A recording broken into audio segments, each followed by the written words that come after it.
Picture this, November 4th, 1922. Howard Carter's hand trembles as his chisel breaks through the final seal of a tomb that has remained untouched for 3,200 years. His flashlight cuts through the ancient darkness, and there, emerging from the shadows like a ghost made of gold, is the death mask of Tutankhamun, divine, perfect, eternal. But what Carter doesn't know yet, what the world will want to discover for another 88 years until DNA testing in 2010 finally reveals, the truth is that beneath that flawless golden face lies something far more disturbing than any curse. The boy king's body tells a story of systematic destruction, a biological horror show orchestrated not by tomb raiders or ancient enemies, but by his own family. This wasn't murder. This was something far slower, far more deliberate. This was genetic suicide dressed up as divine right. Tutankhamun died around 1323 BCE at just 19 years old, but his suffering began the moment he was conceived. His spine curved unnaturally. His left foot was clubbed and twisted. His jaw wouldn't close properly. By the time most teenagers were running through palace gardens, he could barely walk without a cane. Over 130 walking sticks were found buried with him, silent witnesses to a childhood spent in constant pain. Palace physicians whispered about curses. Priests spoke of divine trials, but the real answer was hiding in plain sight, written in his very blood. His parents were brother and sister. His grandparents, Amenhotep III and Queen Tai, had married within their own family.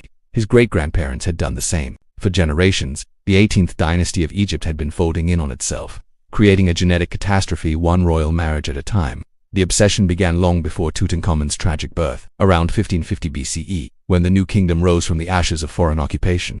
Egypt's rulers became paranoid about protecting what they called divine blood. To marry outside the royal family wasn't just politically risky, it was seen as a spiritual contamination, and so a tradition hardened into law. Pharaohs would marry their sisters, their half-sisters, their nieces. The priests blessed these unions. The people worshipped the resulting children as gods.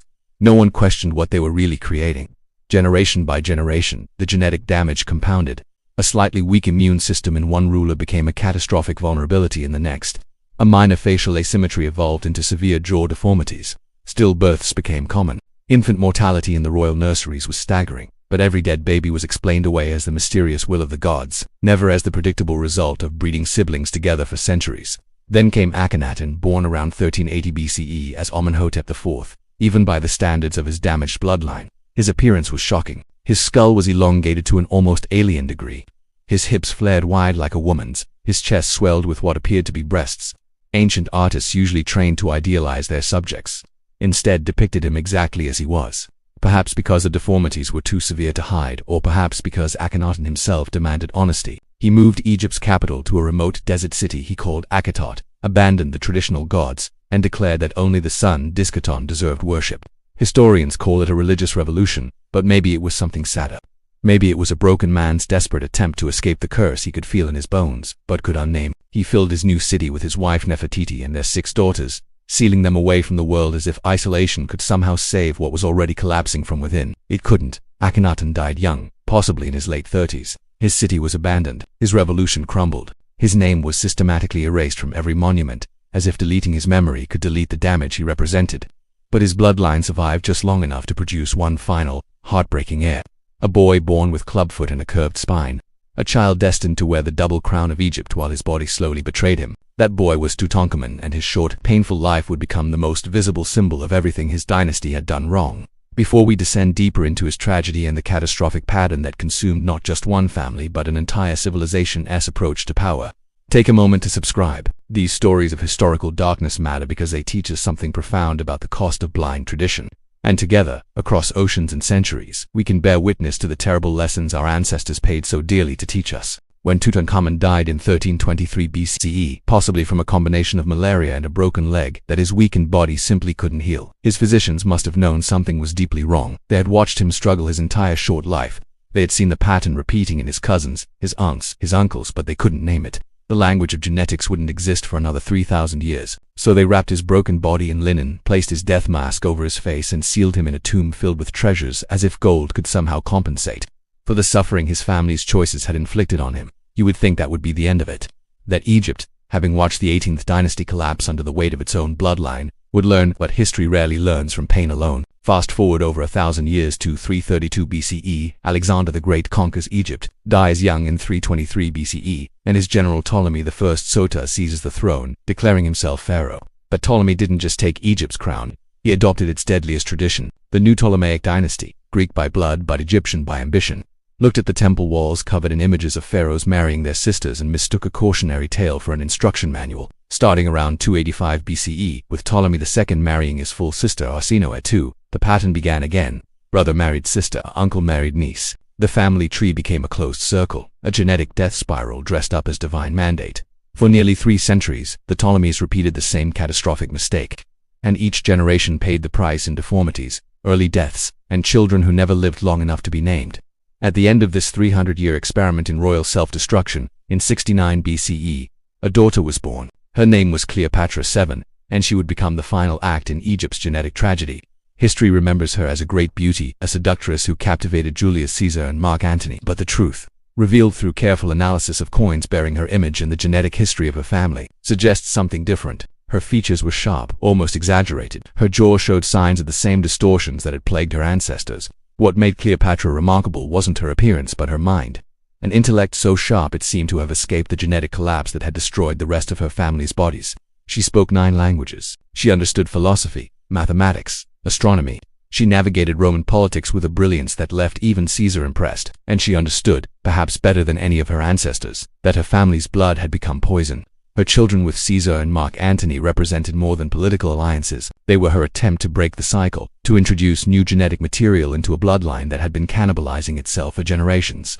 Her son Caesarion, born in 47 BCE, and her twins with Antony, born in 40 BCE, were reportedly healthier and stronger than any Ptolemaic children born in generations. For a moment, it seemed like Cleopatra had found the answer, but Rome had other plans. After her forces were defeated at the Battle of Actium in 31 BCE, and she took her own life in Alexandria on August 12, 30 BCE, Octavian systematically eliminated her children. Caesarion was hunted down and murdered. The others disappeared from history. The strongest, healthiest royal children Egypt had seen in centuries were erased, and with them died any chance of redemption. When Cleopatra died, she didn't just end her own life. She ended 3,000 years of Egyptian royal bloodlines. 3 millennia of dynasties that had risen to incredible heights of architectural, artistic, and administrative achievement, only to collapse repeatedly under the weight of their own genetic isolation. The pattern had repeated over and over. The Old Kingdom practiced occasional intermarriage. The Middle Kingdom, which began around 2055 BCE, allowed foreign queens and thrived. The New Kingdom closed ranks again and suffered. The Ptolemies, foreigners who should have known better, made the worst mistake of all, treating Egyptian tradition as sacred wisdom when it was actually a blueprint for biological disaster. Modern DNA analysis has given us the answers ancient Egypt never had. When close relatives reproduced, recessive genes double up. Harmful mutations that would normally be masked by genetic diversity instead express themselves fully. Immune systems weaken, bones develop incorrectly, organs fail. The human body, designed by evolution to thrive on genetic variation, literally falls apart when that variation is removed. The pharaohs thought they were preserving something holy. They were actually conducting one of the longest, cruelest experiments in human genetics the world has ever seen, and the subjects weren't laboratory animals. They were kings, queens, princes, and princesses, children born into gold and worshipped as gods, who spent their short lives in hidden agony while servants whispered about curses and priests invented divine explanations for very human suffering. So when you see that golden mask of Tutankhamun in a museum, gleaming under carefully controlled lights, remember what it really represents. It's not just the face of a boy king. It's a monument to the cost of pride, to the terrible price of mistaking isolation for purity and tradition for wisdom. Behind that perfect golden face is a child who never had a chance, born into a system that valued bloodline over health, symbolism over science, power over compassion. His body, twisted and broken before he could even speak his first words, stands as an eternal warning. Diversity isn't weakness, it's survival. Purity isn't divine, it's deadly. The pharaohs learned this lesson too late, paid for it in the suffering of countless children, and left behind golden tombs filled with beautiful lies and terrible truths. Now I want to hear from you. When you look at ancient monuments, at crowns and death masks and temple walls, do you see the glory we're taught to admire, or do you see the hidden suffering that made that glory possible? Leave your thoughts in the comments below. These stories matter because they force us to look beyond the surface of history and confront the very human cost of inhuman traditions.